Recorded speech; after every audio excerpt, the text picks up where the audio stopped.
When you say the 4 seasons of Jackie Robinson, what do you mean by that? Well, so, Rich, I looked at 4 specific years in his life, but also they are metaphorically the spring, summer, autumn, and winter of Robinson's public and athletic life. And I wanted a way to kind of look at his evolution sort of in sequence and snapshots, so to speak. There's a series of films by Michael Apted, the Up series, 7 Up, 14 Up, 35 Up, where he looks at a cohort of humans every 7 years, and that's how he follows their life. And so I had to, I was inspired a little bit by that, and that was the tack that I took. And so what happened on this day all those years ago that you want to recount for us? Can you recount for us the day? Yeah, 75 years later, and this was the day that Jackie Robinson made his debut at first base in Brooklyn. It was a cold day. There were about 15,000 people in the stands, not close to a sellout. And it's still baseball's finest hour. It remains the most impactful thing that's happened out of baseball, or really out of any American professional sport. And it went quietly. He didn't get a hit. He did get on base, and then he, took off its cleats like every other player, and it was on its way. History was on its way to being made. And, so when you said quietly, it really was quiet? Well, it was a little bit of both, I guess. There was a lot of interest, of course, and excitement and news that this was happening, of course. But the actual day itself, sort of paradoxically, as I said, there wasn't a full crowd. It was kind of an ordinary game. He didn't do anything spectacular.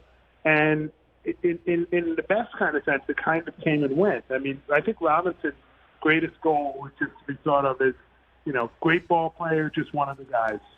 And that was to him true equality and true integration.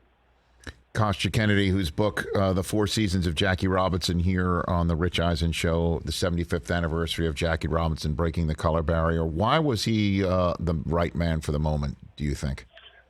Many reasons, but it's a really good question. There were a couple of other players, Josh Gibson, maybe Monty Urban, who might have had the skill, or certainly had the skill to succeed. Jackie had grown up in Pasadena. He played at UCLA. He played 4 sports, was a real football star. And in those sports had played with white players, so he was kind of used to an integrated environment in that sense. He had a lot of sort of mental toughness, and he would speak out against injustice. But he was an interesting person that he was a disruptor, but he always disrupted within the system. He wasn't really a rule breaker. And I think Branch Rickey recognized that when selecting Robinson. Another thing just is his play, the fact that he was such an aggressive base runner, so fast, and he brought that every day. That was a huge part of it. It can't be divorced from it at all because, when Jackie was on the field, he was the guy you wanted to watch. And that would have been true whatever ethnicity he was or anything. He was incredibly disruptive as a ball player, super exciting to watch. And that made it really work. He could not get a hit, but still be the most fun player you saw that day. Is it true they created split screen television for him, getting on first base, that's the first time that we really began to see that advent in baseball broadcasts? Is that true? Yeah. So I that's been said, and I've tried to sort of nail it down. It was certainly around that time, and he was one of the first people to sort of to take advantage of that, or the producer took advantage of it when Jackie was on base. So he sort of helped speed it along, but it was something that they were looking at doing and trying to get into the game. In general, there weren't a lot of guys who stole bases and were aggressive on the base path at all in those days.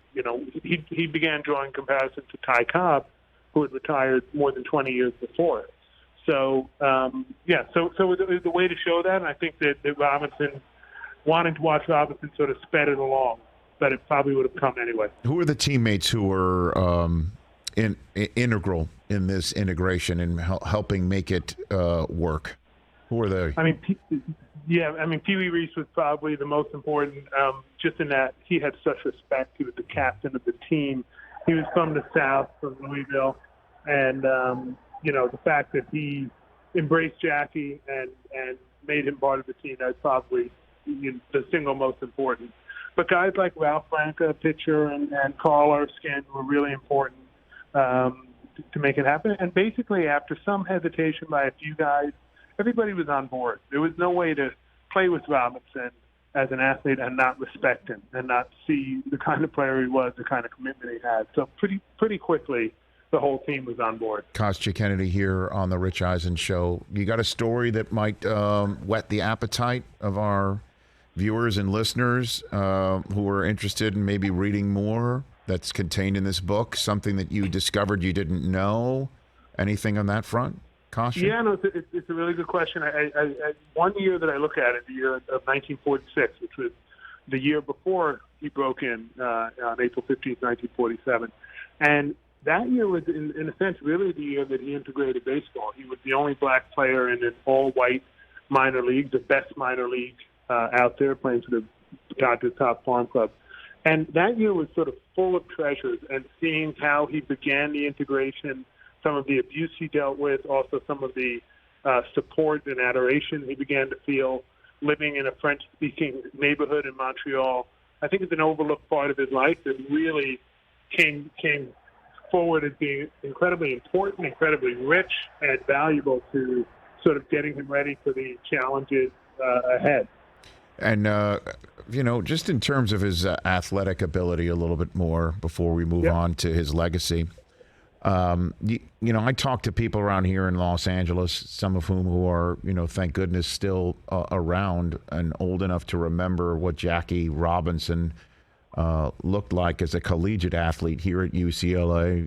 My friends at the Rose Bowl are honoring him today as well because, obviously that's where he played his home games. And is it true he could have been as good a football player if that's what he stuck to as he was a baseball player? Is that a true story, Kostya? I think there's little question. I mean, obviously, you have to deal with the physical punishment of football, and anything can happen to a career, as we know. But at UCLA, he was their star running back, making national headlines. The little bit of existing film, you see him, break into the open field and just leave people behind. He was a strong, physical player with that speed. And he was also rich. He lettered in 4 sports, football and baseball, also basketball and track. And as you may know, or people may know, his brother Mac finished second to Jesse Owens in the 1936 Olympics. So there was incredible athletic ability in the family. He could have been a professional in any level. He was pretty concerned about staying healthy. So when he was in the Army, he was asked to play football and declined because he wanted to sort of keep his body and his knees healthy. And it's a good thing he did. And he brought all of that physicality and that athletic ability to the baseball field. Hey, you watched all the way to the end. Thanks for that. Watch more right here.